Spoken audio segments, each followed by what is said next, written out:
The 10-Minute U is a program of the Clackamas County Master Gardener Association, offered in collaboration with and support of the OSU Extension Service Master Gardener Program. At our website, you'll find handouts, videos, upcoming classes, and workshops. Our program is volunteer-led, and we are supported by OSU faculty to ensure the quality of our content. And welcome today. Let's Grow Together is the theme of the 10-Minute University's 2023 online seminars. Thank you for making us a part of your gardening journey. Today's presentation, helping you select and transplant, care for your tomato plant.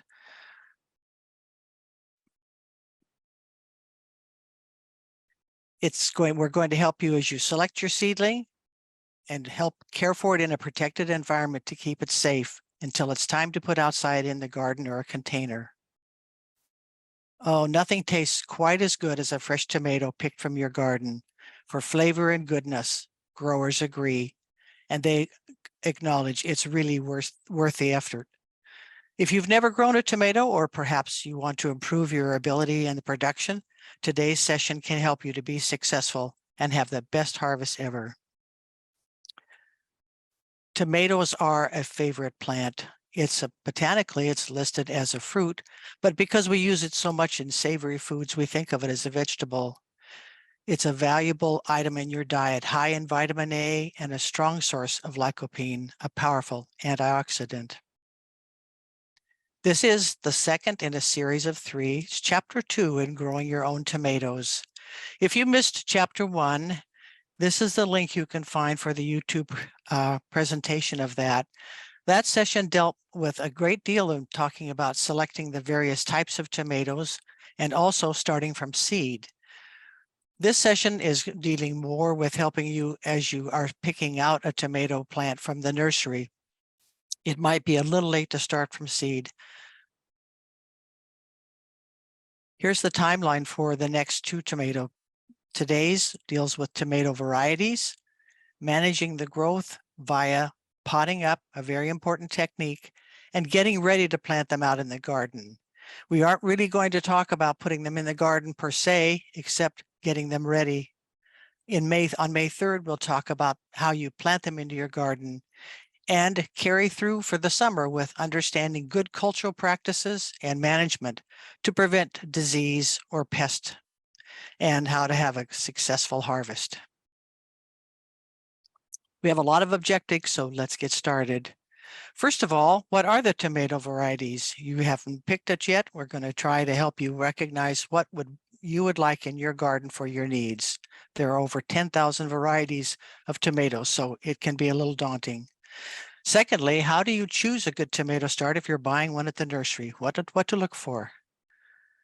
Which tomatoes are recommended for cool versus hot climates? As we see climate change, it's important now to be aware of what you're putting in. Will it do well? How to pot up a seedling. That's a secret that those who grow tomatoes successfully know how to use. When and how to be ready to plant the tomato start in the garden. It's important to know because too early can be a real problem. What are the techniques for growing successful tomatoes in a container? Many of you won't have the garden spot, so we'll talk about growing them in containers. And you may want to know what neighbors in your garden, what other plants might be of help or hindrance in the growth of your tomato. So we'll talk a little bit about good and bad companion plants.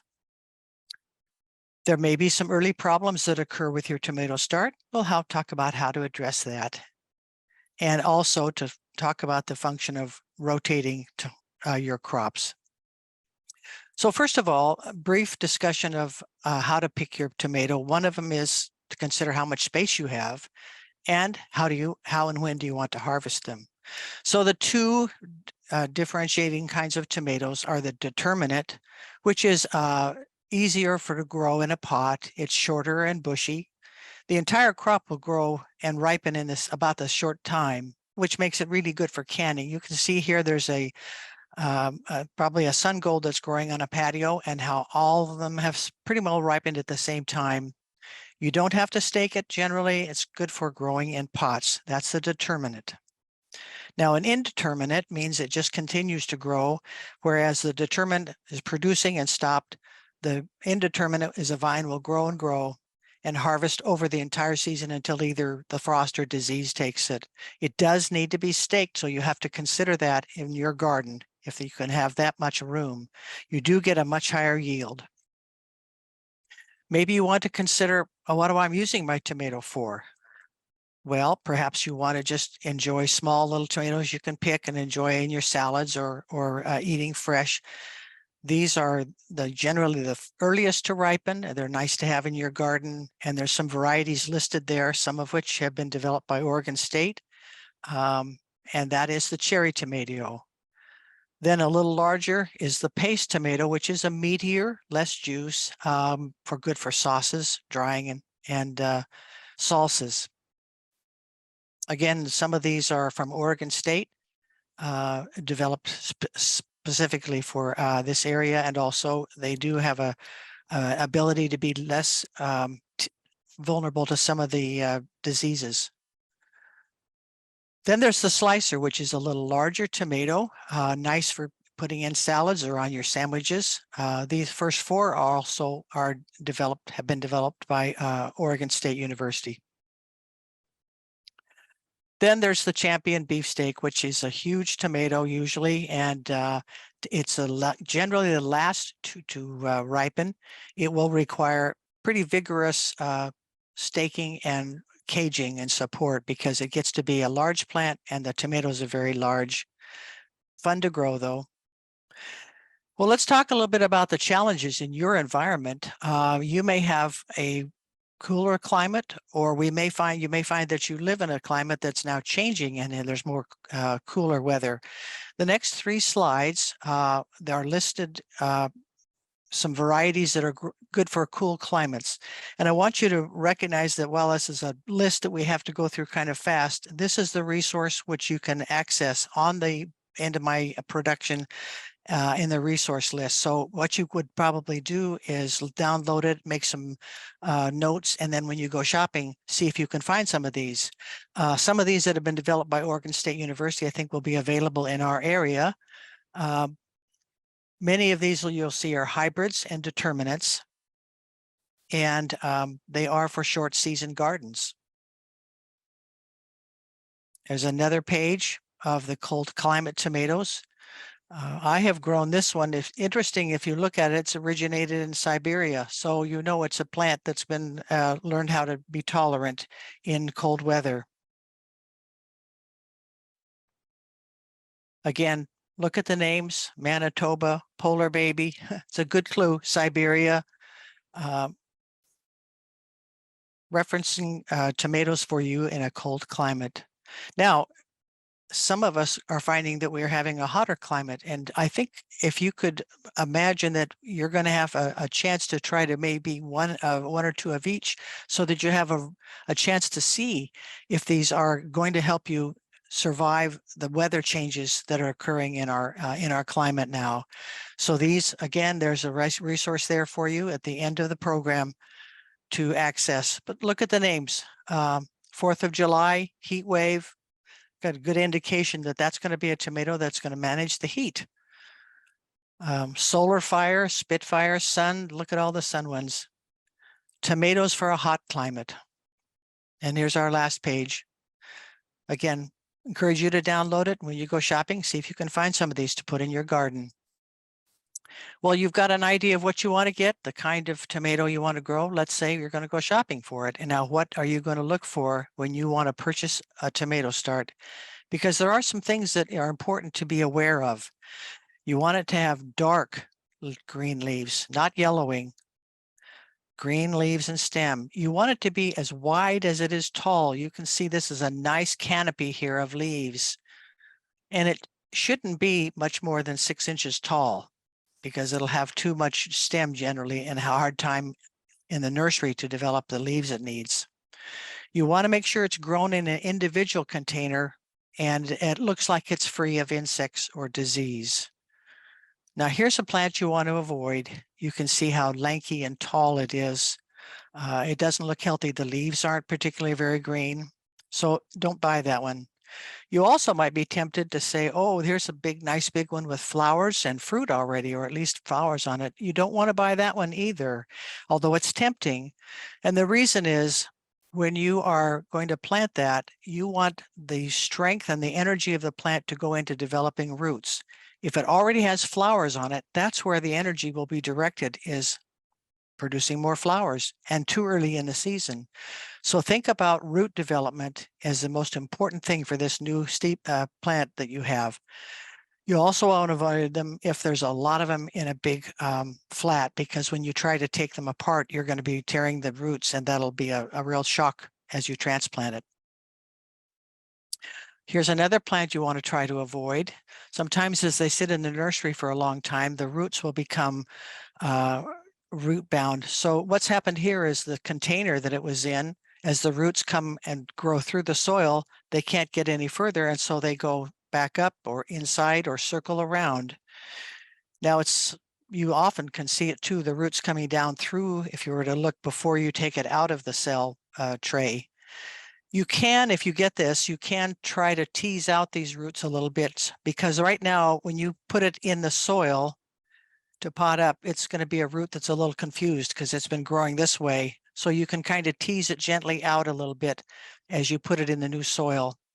So all is not lost, but if you can avoid the root bound, that's a good idea. Well, where are you going to buy your tomato plant? Let me suggest that you join us at the Spring Garden Fair, which is an annual event of the Clackamas County Master Gardeners. It is at the fairgrounds in Canby, Saturday, May 6th and Sunday, May 7th. And if you're wondering about where to find some of those fun tomatoes, you'll be able to find them there, because there are many vendors who have hundreds of kinds of tomato starts ready for you.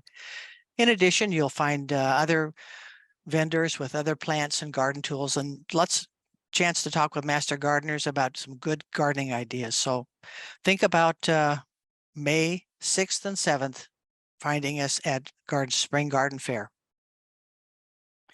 So you bought your tomato plant, you're bringing it home. Now, how to care for it? It's important between now and sending it out into the garden that you provide a protected environment for your start. And there's really 4 concepts to think about. The first one is warmth, keeping it warm. That would be the ambient temperature in your home or your greenhouse or atrium of 70 to 75 degrees. Now, this is no longer a time for a heat mat. If you have been using it for generating the seeds and germinating them, it's now time to take it off, because as they grow too long, you'll get elongated stems. The heat will drive that rather than producing nice leaves. So just the room in your house, 75 degrees, it does need to be warm. Second thing it needs is good light, and about at least 12 hours a day. And sometimes that can be a challenge, but generally, if you've got a good sunny window, south facing, or where you're going to have direct sunlight, you can easily grow your tomatoes in your house in the sun. If you want, you can also use fluorescent lights or LEDs, which are a very nice way to control the light. The third item to consider in your protective environment is the hydration, or watering your plants. We highly recommend what's called bottom watering. And that means that you're not going to, even though this is quick and easy, grab the sprinkler and spray, it is not healthy, not recommended. Rather, we recommend soaking the roots with bottom watering. It looks like this, a container where you put a couple inches of water in it. Let's talk a little bit more about it, give more directions here. First of all, why bottom soak the seedlings?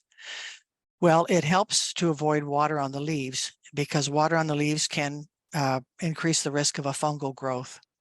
It gets water to where it's needed, which is the roots, rather than just watering the leaves.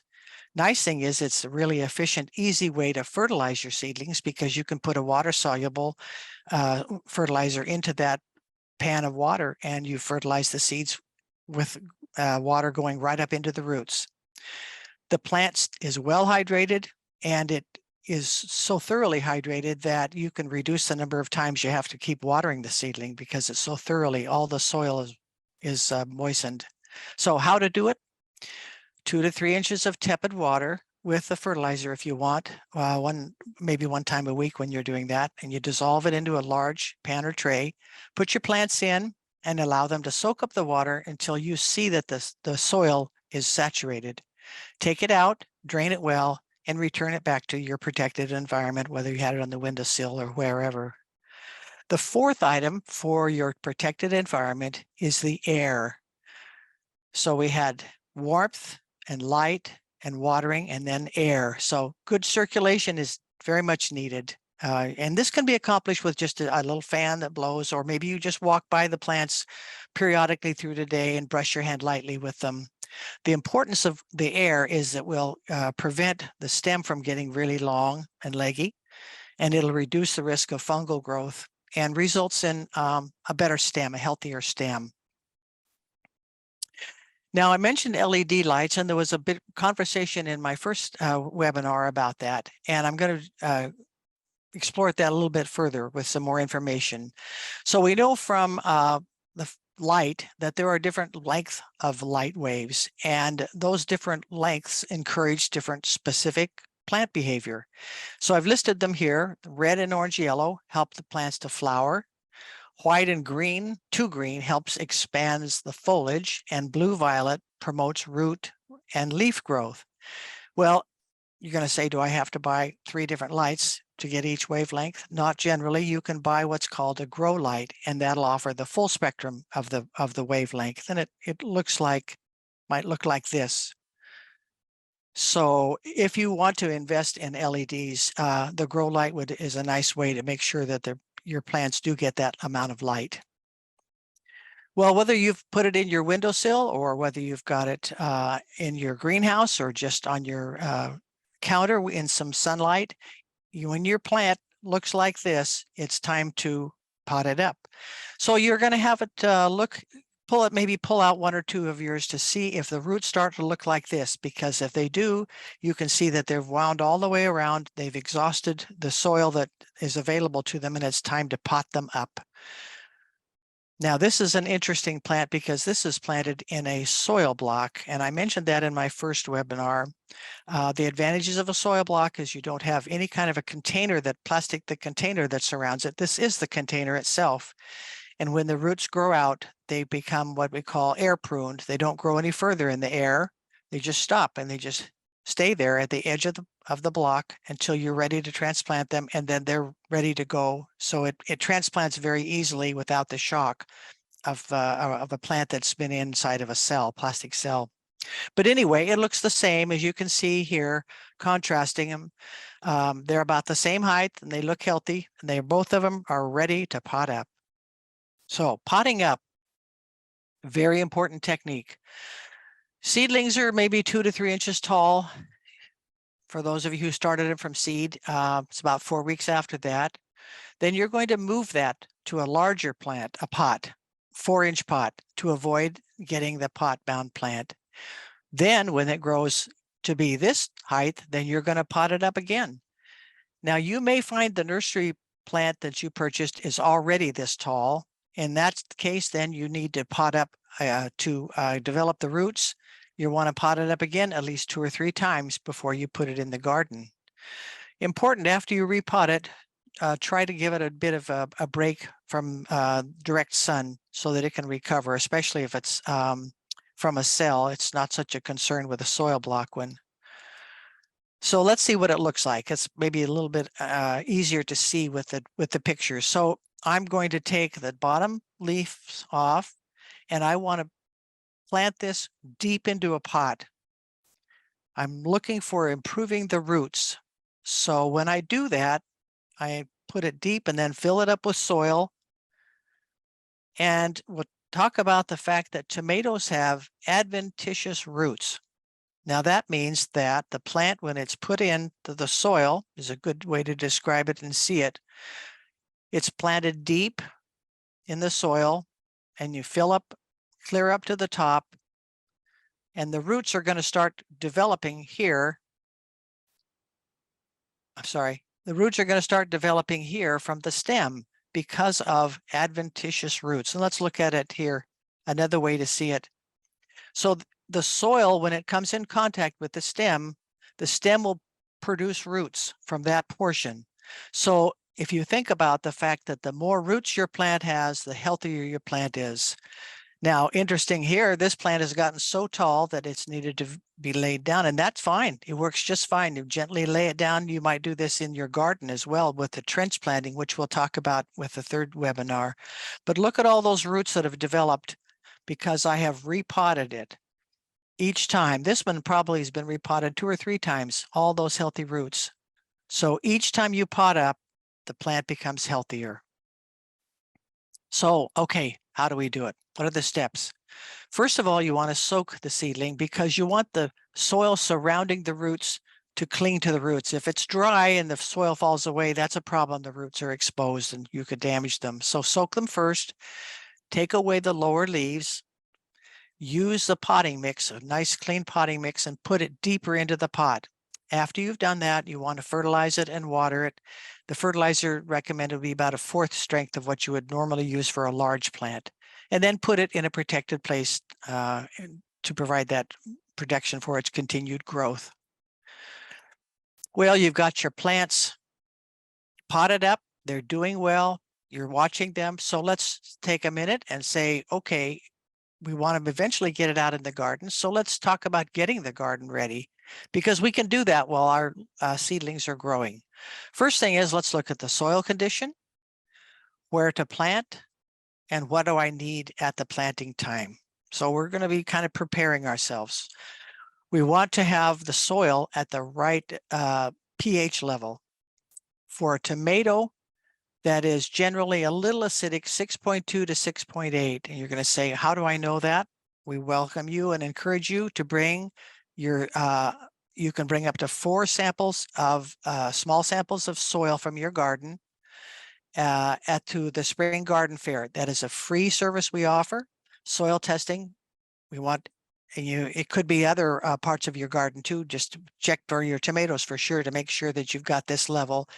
And we teach afterwards, we give you the results, we teach about how to amend the soil so that it will be what the level that you need for your crop. If you don't have a soil test available, the rule of thumb is to apply some fertilizer, generally a base universal level of 10-10-10 per 100 square feet. And you want to work the fertilizer into the soil 2 to 3 weeks before planting. What does the soil look like? Well, if you've watched some of the other webinars, you know that we've taught that when the soil looks like this, it's not a good time to go in and work it.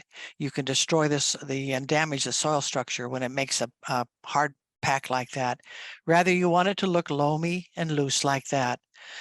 The challenge with tomatoes is it not only needs to be nice and loamy, but it needs to be warm, 60 degrees or warmer. So how do we get that? Well, one of the ways is you can pre-warm the soil if you want. Put out a plastic mulch. Now, there's several different kinds of mulch, plastic mulch. There's the clear, which if you put it down, it'll warm the soil the fastest, but it'll also allow the sunlight through, which means you're going to be outgrowing weeds. So a black or red mulch, plastic mulch, will warm the soil and block the weeds. And there are some who found that the red plastic mulch increases the yield and will ripen the fruit faster. And of course, if you have a raised bed that's above the grade, that's also a nice way. Your soil will be warmer there from the sides. So that's a nice way that you can have warmer soil ahead of the normal garden, open garden. Well, here's a picture of a gardener who's warmed it with plastic sheeting. Now, you'll notice that it's pulled tight and anchored here. If you have air spaces in it, it's going to be an insulation and prevent the warming of the soil. So secure it down tight. The interesting thing is, it's been found that if it's on a nice sunny day, that the solar energy will warm the soil by as much as about 16 degrees Fahrenheit on one day. So a plastic mulch is a nice way to consider if you want to get your soil warmer. Well, your seedlings are still growing in your protected environment, but you can get out and do some prepping in the garden for eventually putting them in the soil. If you get a chance and the soil is workable, you can turn it under and around for about 10 to 12 inches deep. Add some organic matter, 2 to 3 inches. And again, make sure that you've got a chance to have your pH tested and you're within range for that plant.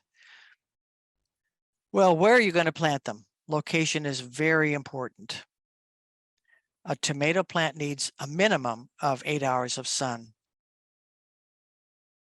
It needs to have the soil loamy, well drained, and it needs to be protected from the wind. However, you don't want it in a low spot because there'll be no air circulation there. And the other problem is the moisture may collect and puddle and not drain well. So those are ways to look at your garden and say, what do I need for this plant to be healthy? Watch the location. Now, some of you may say, I don't have a space like that where I can find those types of requirements. So in which case, you can grow a tomato on your balcony or patio, especially the cherry tomatoes do well. Now, what you should do is get yourself the pot that you can use. It should be 4 to 5 gallons in size because the tomato has a very large root system. It doesn't really matter what it's made of. It can be terracotta, it can be metal, it can be wood. What matters is that it allows for good drainage. That's what's the most important thing there is not the size, but that you can water it and the water will drain well. It should have 6 to 8 hours of sunlight if possible. Cherry tomatoes can get by often with just 6, but if you've got a sunny spot, the better the tomato will be. But it is possible to grow tomatoes well in a garden, in a pot container. Well, some containers can be a problem if you have too many in one container, or you have too small of a container, too many here, too small. Maybe you've added too much water, or you can't got it where there's enough light. So let's look at these requirements again. Too small of a container, maybe too much water or not enough water, or maybe you're watering the foliage of the plant, which isn't good. So each one of these, too many, not enough light, or failure to fertilize, also, you consider that within that pot is a limited amount of soil that's been utilized by the plant. Excuse me. And so you need to make sure that you're adding fertilizer, probably more than you would if it were in the garden. Now you've been potting up, and now you're saying, when can I start planting in the garden? Well, my plant is now 6 to 10 inches tall, and the soil temperature is now warmer. So maybe I could put it in the ground. I might want to add some protection. So I've considered that. The nighttime temperatures are above 50 degrees. And I don't know if I want to, though, because I find that if I'm not here, I've got inadequate soil and air temperatures. I'm just going to keep potting it up because I'm not trusting the weather right now. Because remember, every time I keep it in a protected environment and pot it up, I can sink the plant deeper and the roots will grow stronger. So there's no rush to get that out into the garden. In fact, well, here's a checklist. My garden soil's prepped and ready. Daytime temperatures are pretty good. Nighttime temperatures are not bad. I've got my tools ready. Am I ready to go? No, wait. One more technique we've got to talk about. Hardening off. Very important procedure before you get ready to put that tomato out in the garden. Hardening off means that you are taking your plant, which has been in a wonderfully cozy, comfy environment, and you're going to prepare it before you put it out in the garden. Just think about going from your comfortable home, 70 degrees, and you're putting it out into the garden in the soil and the environment that's out there. And that's a real shock. And so in order to avoid that shock, which can, damage the growth of the plant right off the bat and kind of stunt it. So let's 10 to 14 days before you think you're going to put it out in the garden, start acclimating it, which means hardening off. You want to start very slowly, just a little bit, 1 hour at a time, increasing it, try to keep it out of direct sunlight, and you increase it up to a day. Now, it's very important that you monitor it for water and leaf health because the plants will lose moisture faster outside. So make sure that you're keeping an eye on them for water. Final step, if the weather allows it, you want to leave it out overnight for a few days just to see if the temperature will be adequate and to see how they do. You want to make sure that you're also looking at your warming, the planting area, that it's nice and warm too. Well, something to consider though about the hardening off is if you, again, they lose water, so you need to frequently water it. But if the temperature drops during that time that you've got them out and it's below 60 degrees Fahrenheit, you need to bring it indoors. Tomatoes can experience a chilling injury, which can delay the growth and cause this incident called cat facing in some of the early fruits that develop. So you want to avoid that chilling. Let's talk just a minute about degree days. This is in response to some studies that Oregon State has done to help growers understand when plants grow, what temperatures are needed for plants to grow adequately and optimally. So if we talk about degree days, the issue is really to help us understand why I shouldn't plant out in the garden too early, because that's always a temptation, especially when our seedling starts to look big and healthy and we have a few warm days, we want to put it out in the garden. But the study for degree days, what it does is it measures the accumulation of the air temperature and or basically what creates a growing day. So the concept of heat units is mentioned. Now the heat unit can be figured by taking the average daily temperature. That means I take the high and the low, add them together, divide by 2 for the average. And from that number, I'm going to subtract what's called the base temperature. And for a tomato, the base temperature is 50 degrees. That means it won't grow below 50 degrees. That's the base temperature. Now, if my nighttime temperatures are low, we may not have enough heat units for sufficient growth. Again, I have listed this in my resources. It's a very interesting article, and it also talks about other vegetable gardens that you may be interested, vegetable plants that you may be interested in putting in your garden, and it figures the degree days need for those plants.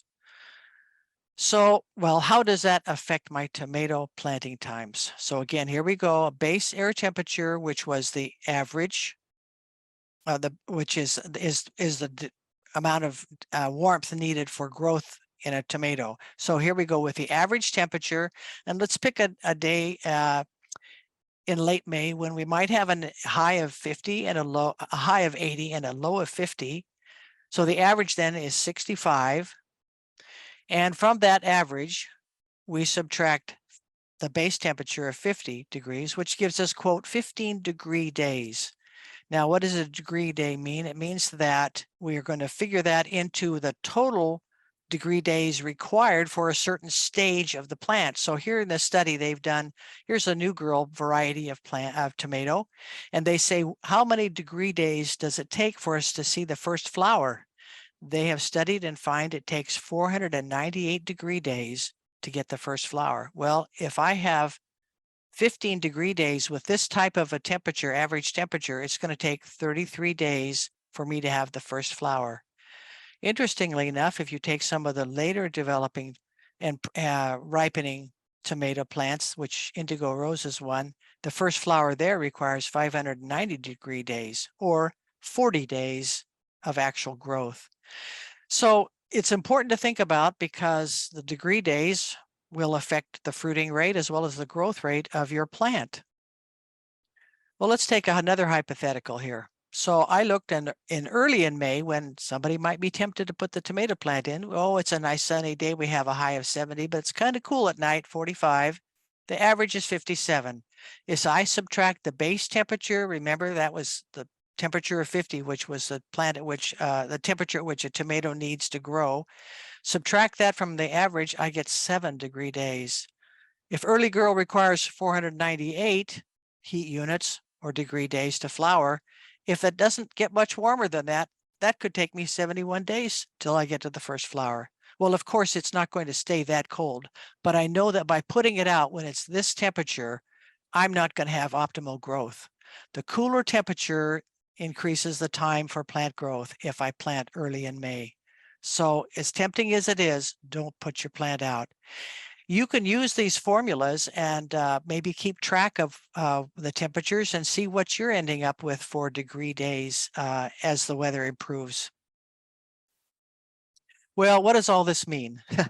It means that if you put your tomato out too early, it isn't going to have enough degree days to really grow healthy. And when a plant is out there lacking the heat units, it almost looks kind of sad. It may languish and take time to recover from the exposure of the temperatures that were below the base, which is 50 degrees. The other risk is that plant could be susceptible to molding and rotting. So we want to avoid that. Well, we're not ready to put them out in the garden. The materials are ready, though, for us to gather and get ready so that when we do want to plant them, let's have them ready and handy. So the next webinar, May 3rd, we'll talk about actually putting them out in the garden. But for now, let's just gather materials so that we're ready. So the first one is we need to have fertilizer. And that ratio we'll talk about in a few minutes about why that's the best for our tomato production. So we have fertilizer at hand. We're going to gather some stakes because your plant needs to be supported as it grows. And you'll put the stake in the day that you plant it. The stake will keep it upright, and you can use a lot of different materials, bamboo, metal, plastic, or wood. And you'll want to put some soft ties to attach to the plant to the stake. You also will need cages. You have to have them both really to have your plant really be safe and grow strong. Cages need to be very sturdy. Some that are sold are not sturdy enough, so look for a good, sturdy, tall tomato plant cage. It can be made out of wood or plastic piping or metal. You're going to make sure that you've got your soil warmed and ready at 65 degrees. And if you want, you may want to put on some row covers or cloches, whatever you need for the protection of that plant. Have these items on hand and ready to go for when you're ready to plant in your garden. Other things to consider is how you're going to rotate the crop, which we'll talk about in a few minutes, and if you want any companion plants to grow alongside. So let's go back and talk about the fertilizer, the first item on there. Tomatoes are incredibly heavy feeders. You need to fertilize them. And Oregon State recommends this ratio, 1 to 2 to 1, which means that the first number you see on a fertilizer bag is nitrogen, and you need nitrogen for growing foliage. However, you can see that the ratio there is lower. That's because too much nitrogen on a tomato plant, when it's finally put into the ground, can do a couple of things. You can end up with just this enormous amount of foliage, and it also increases the susceptibility of blossom end rot. So you want to limit the nitrogen to just this ratio. What you do want are flowers and fruit. So the phosphorus, the second number, is the item you want to have higher in your fertilizer. And the third item is the potassium, and that's at a level a little bit lower. It helps with the roots, but the main thing is you're going to want to have urging of flowers and fruit with the phosphorus added in the fertilizer. Well, with fertilizing, you want to start way before, if you can, if the soil's workable, by working compost or a slow acting fertilizer, some of the natural ones, organic ones. At planting time, you're going to put in about just a handful, 1 to 2 ounces of the fertilizer we mentioned, or bone meal, and you put that in each particular planting hole for each tomato plant. So here's the 4 items we talked about to gather: fertilizer, stakes and ties. You might need some season extenders if you want to protect your plants, and strong cages. Now, you're growing your plants, putting them in. We've been asked, are there good plants to plant around, good companion plants?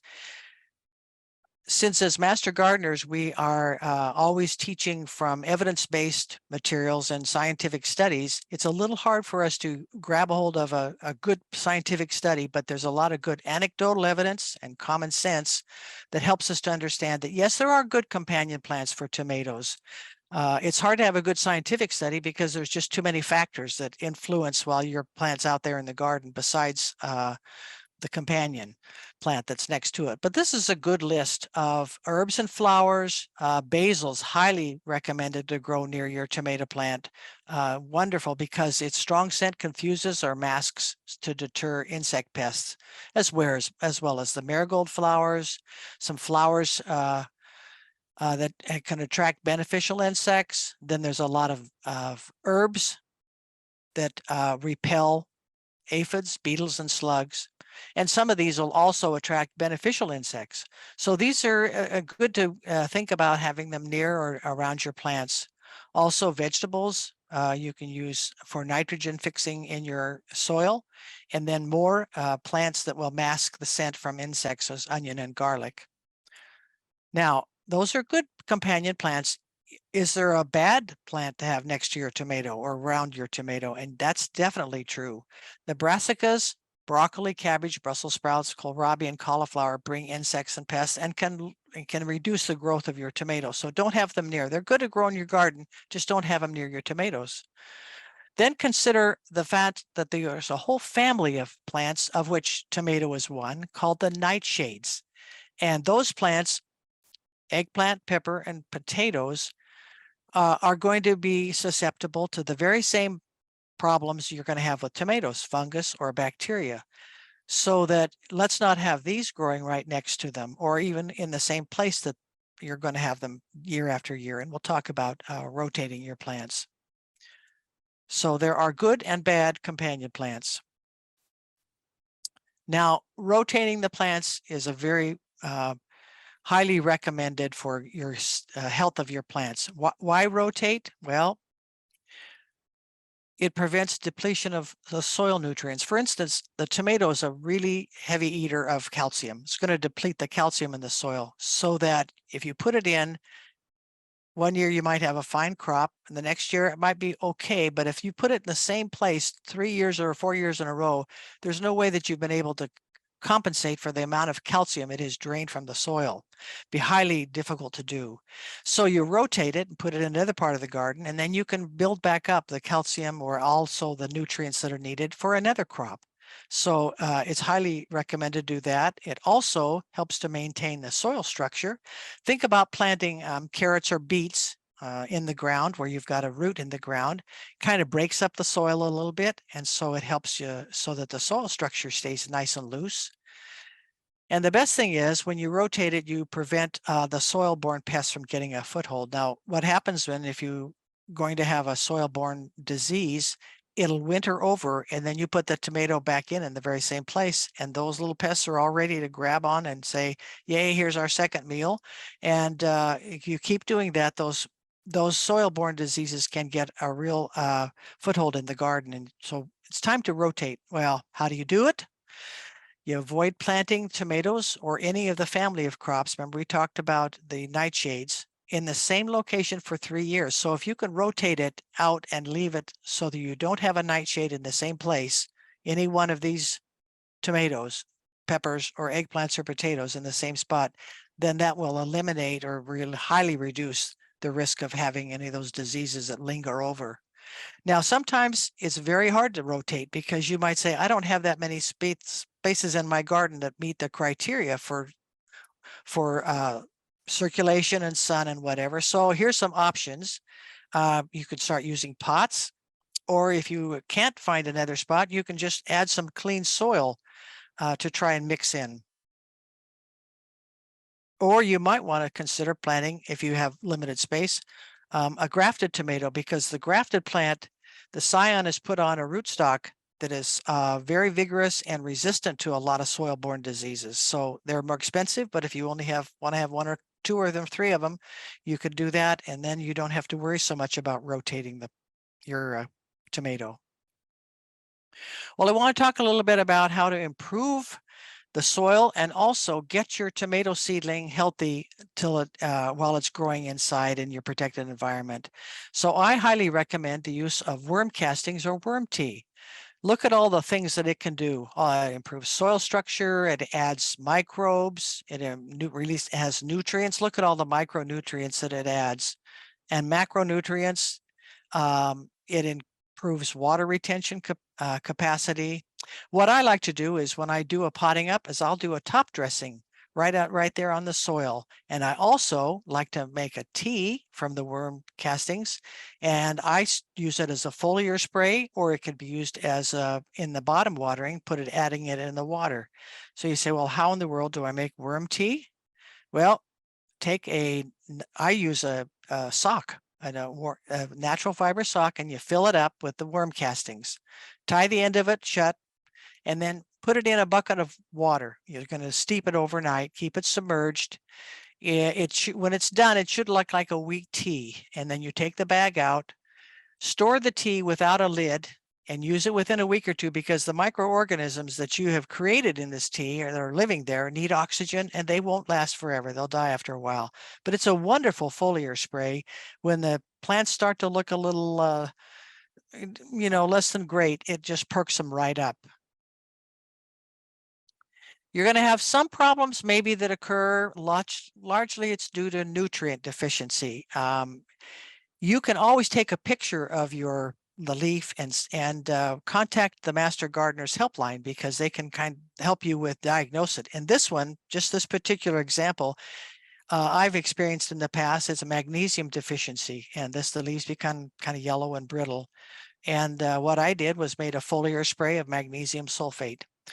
Probably could have avoided that if I hadn't started my seedling quite so early that year, because they were in the pot a long time. And even though I potted them up, the leaves started to have some difficulty. But I also found that by adding a foliar spray of Weem tea, that I've been able to avoid this problem now. Well, to summarize, we have talked about the various varieties of tomatoes.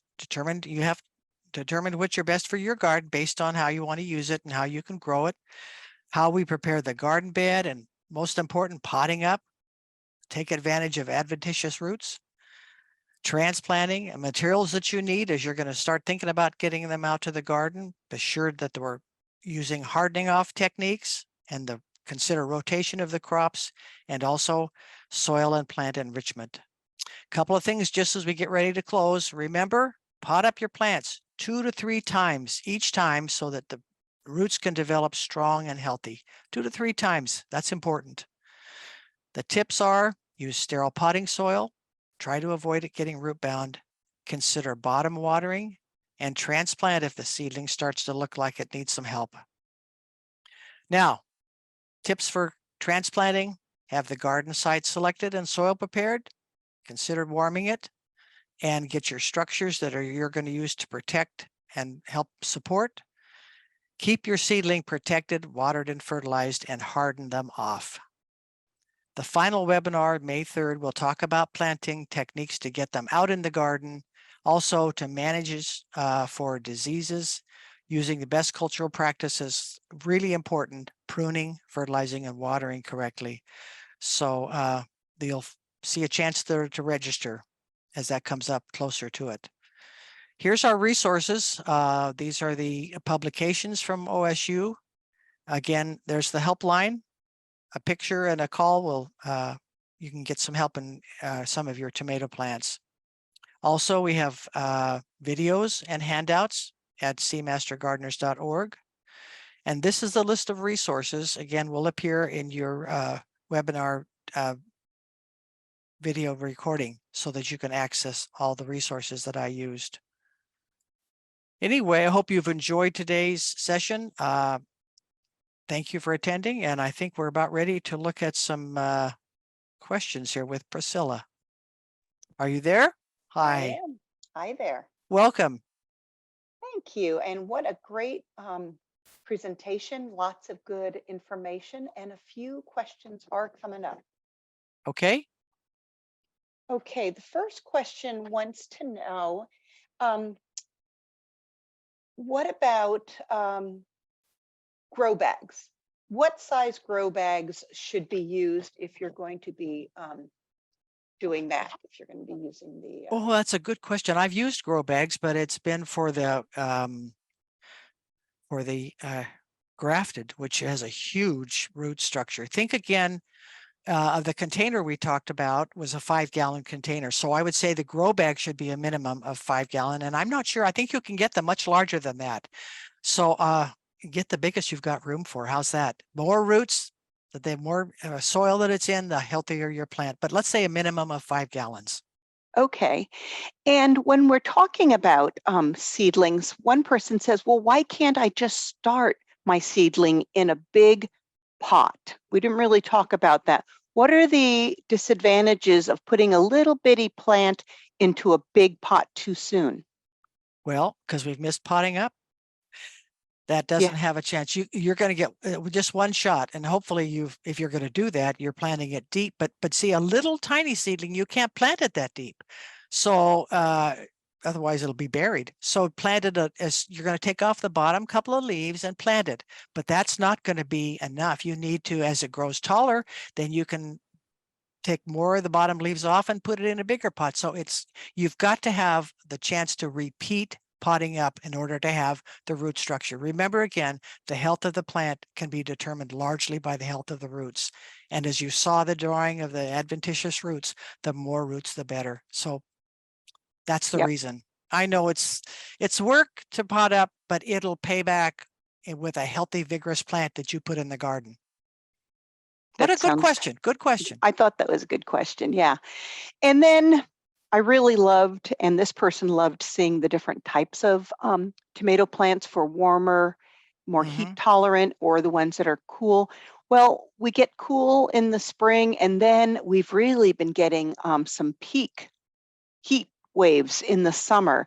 So how do you deal with those? How do the different varieties handle the different climates? Well, I think even the tomatoes that are for a cool climate we don't want to put them in early. That doesn't mean, oh, if I get one of those, I can put it in the 1st of May, because it's still going to be affected by the degree days or the heat units that plant is exposed to. So I think the ones that are grown for cool climates are the ones that are through the summer it stays cool.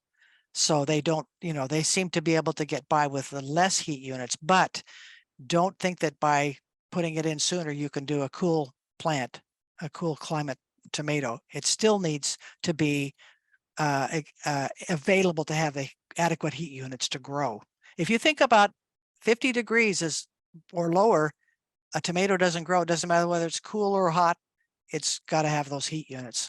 So but it is a challenge because we have generally think about, and we don't have a terribly warm climate, and yet we have this heat wave. And so that's why I was suggesting people might want to try a couple of each and see what effect that is, because we do have to kind of cope with the fact that the climate changes and sometimes is very unpredictable anymore for us. Yeah, and those different crops are really helpful for people who might be out at the coast where we do have cooler climates all summer long. So those people at the coast want to think about crops that, those cooler ones. Or if your Right. property isn't flat and you have some low areas where that's where your garden is, you want to think about using those cooler um, crops or the cooler growing tomato plants. Yeah. Mm-hmm. Okay. Let's see, my seedlings, so this person is growing from seeds, that's exciting, are starting to get leggy because the Mm. bottom of heat. And they are close to the grow lights, so that's not the problem. What can I do? So leggy and grow lights. Well, grow lights are okay if they need to raise them up as they're growing, but leggy is generally driven by it's sitting on the heat mat. Did they say it's sitting on a heat mat? Get Yes. it off. Get it off. Nope, Okay. you don't want it.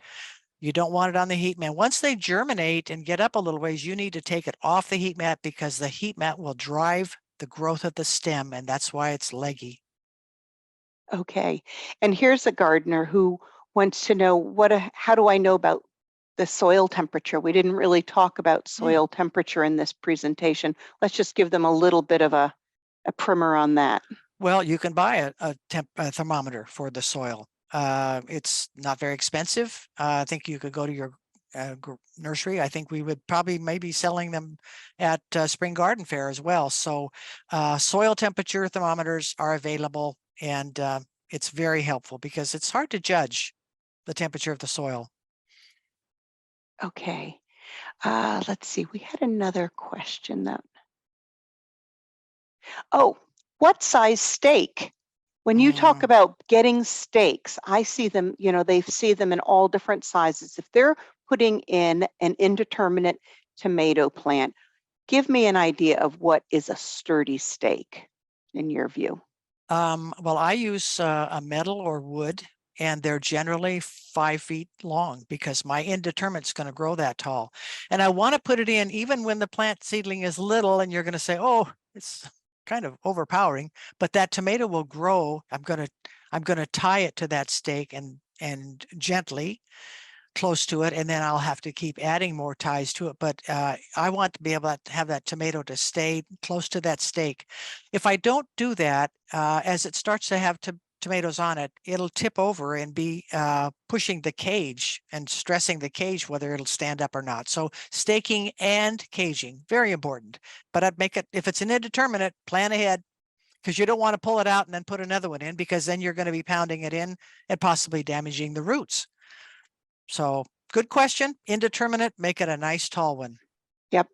And this person's needs some clarification. She says she's learned a little bit of opposing information about turn the soil 10 degrees No, or 10 add inches, 10 10 inches, inches, 10 add inches. soil amend, or do not disturb the soil.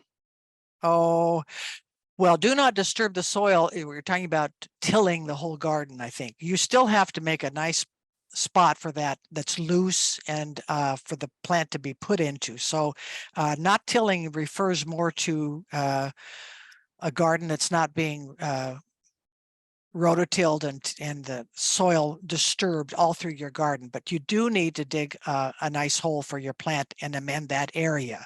I hope that Right. answers.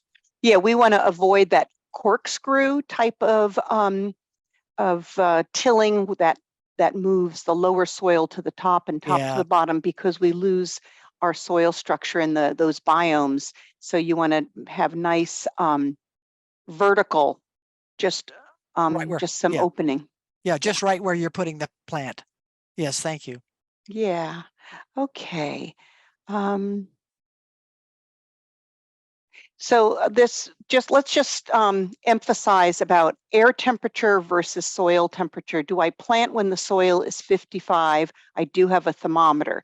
So we talked a lot about the, those degree days. Yeah, Does soil temperature enter into degree days, or are we talking just the air temperature? yeah, that's a good question.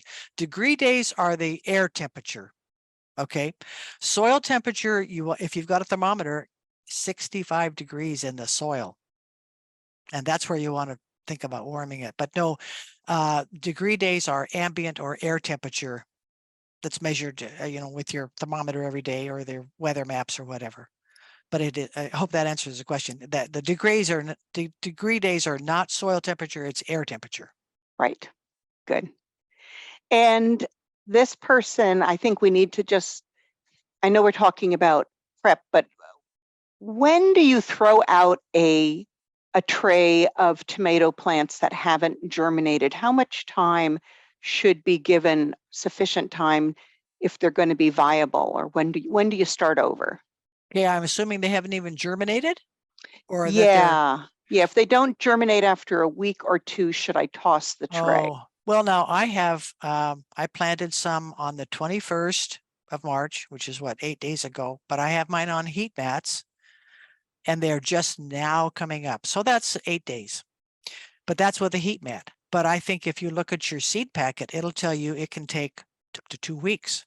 So the only thing a heat mat does is it'll germinate a little faster, but you can still just have them in your house.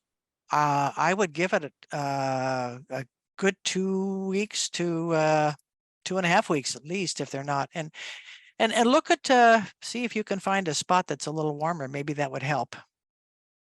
Maybe they planted the seeds too deep. It's Yeah. possible. It's possible. You don't. It is only a quarter of an inch most of the time. And if you're using a soil block, you don't even need to cover the seeds. So she may have planted the seeds a little too deep. I wouldn't give up on them. if there's nothing that has germinated, then there might be, you might want to look at the viability of the seeds from the packet, what the year was or whatever. But I wouldn't give up on it too early. Right. And I think we've done a really thorough job. It's 1 o'clock. Your presentation had so much information. I know that I like to go back and watch them again. So that will be available to them in about 2 days. Is that right? That's right. Okay, great. Well, my tomatoes are coming up. They're working their way up. I'm hoping that by after Mother's Day sometime they'll be ready to go in the garden. Mother's Day, no. How about No, Memorial Day? Memorial Day. There Okay, you go. let's do Memorial Day. Let's do Memorial. Well, again, look at your degree days and do some tracking. I don't put mine out until the end of May. If you put them in, again, that's the biggest temptation, and the plant will just languish, and it's more susceptible to some problems. So keep it in your protected environment. You can repot it and repot it. Maybe you're up to a 2-gallon pot by the time you're ready to put it in, but that's all right. It'll have lots of nice roots. You put it in and it will go. It will just be wonderful. All right. So join May 3rd. We'll talk about when to put it out in the garden and different ways to plant to make it successful, and also get you through the whole season with pruning and caring for it to avoid diseases and whatever. Want to have a good harvest. All right. All righty. Well, thank you very much, Amelia. Thank you, And Priscilla. Thanks for joining, and thank you, tomato growers. See you in May.